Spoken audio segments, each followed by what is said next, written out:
Every parent knows the morning routine. Wake up the kids, brush teeth, pour cereal. It's a simple ritual, comforting, ordinary, safe, but in March 2021, in a quiet suburb of Toronto, something as innocent as a breakfast routine turned into a tragic event that shocked a family, a community, and a country. This is the story of 3-year-old Bernice Wamala, and how an adult's obsession and hidden anger led to one of the most heartbreaking cases Canada has seen in years. Today we examine the poisoned breakfast.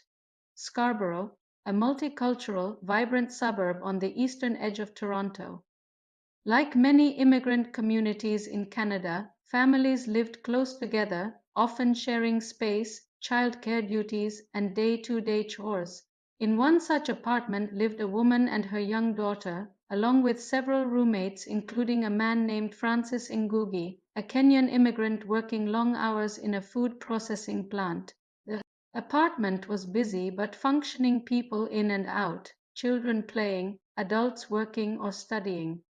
And just across the hall lived another family, a mother named Zara Issa and her little girl, a friend of Bernice's, a perfectly normal neighborhood relationship, neighbors who looked out for one another.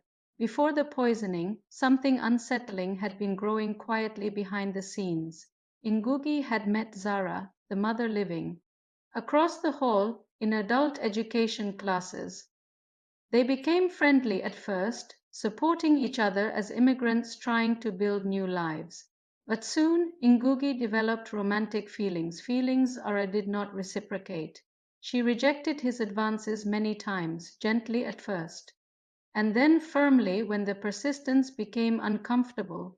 According to court documents, Ngugi didn't take rejection well. Behind closed doors, he grew emotional, jealous, and eventually obsessive. He began secretly recording Zara's private conversations inside her own home. He started complaining about her to people in the building. His behavior became unpredictable, and yet to the outside world he still appeared helpful. A man who sometimes watched the kids, carried bags for the neighbors, and seemed trustworthy. But his resentment was quietly building, and soon he would find a deadly opportunity. At his job, Ngugi worked around meat processing chemicals, including sodium nitrite. Sodium nitrite is highly dangerous when ingested. Even a small amount can cause catastrophic oxygen loss in the blood. In February 2021, 2 bags of sodium nitrite were damaged at the workplace. Ngugi was told to clean the spill and was clearly warned that the chemical was lethal if eaten. Instead of discarding it as instructed, Ngugi scooped some of the substance and took it home.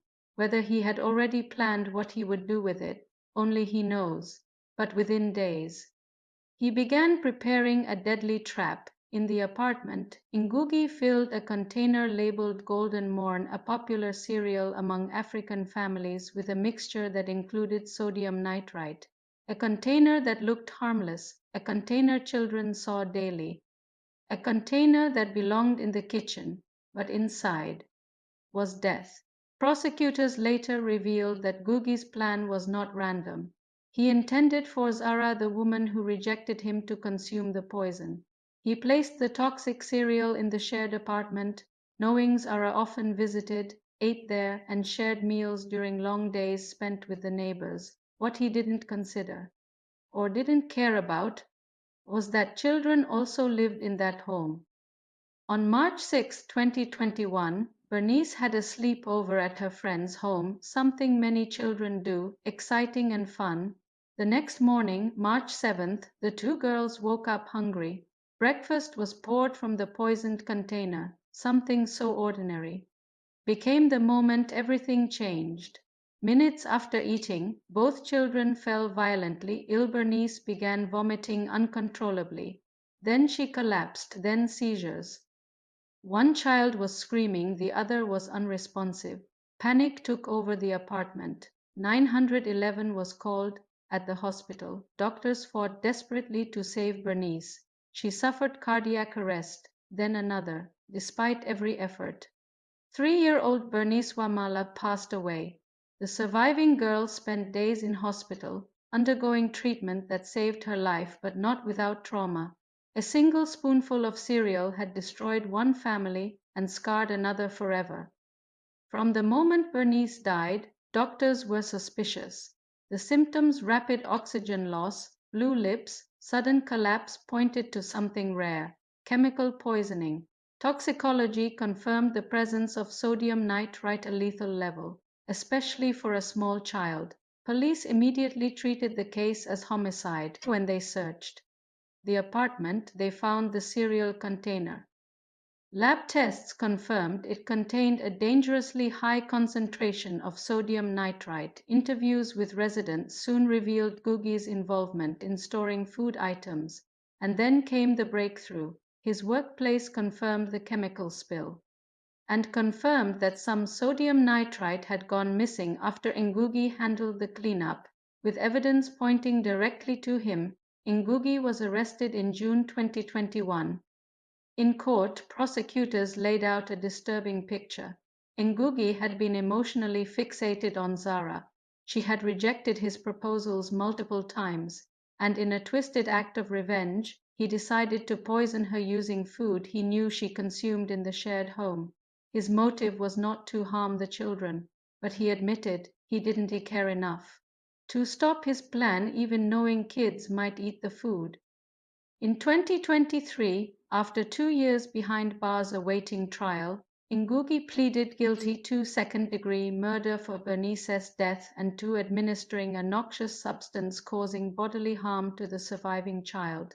The judge condemned his actions as deliberate, cruel, and utterly heartbreaking.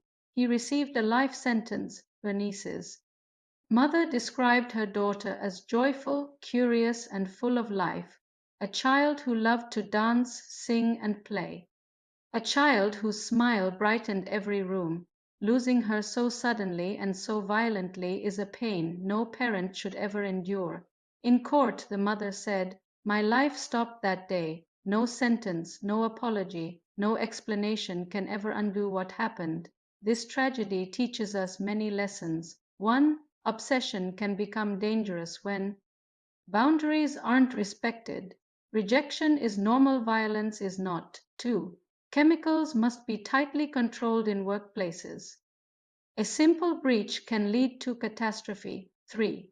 We must stay vigilant in shared living environments. Know who has access to your home and food. 4. Children are vulnerable, and protecting them sometimes means being extra cautious with the small things. Real life isn't always predictable, but awareness can save lives. Thank you for watching. To honor Bernice's memory, share this video not to spread fear, but to remind others that even ordinary moments matter.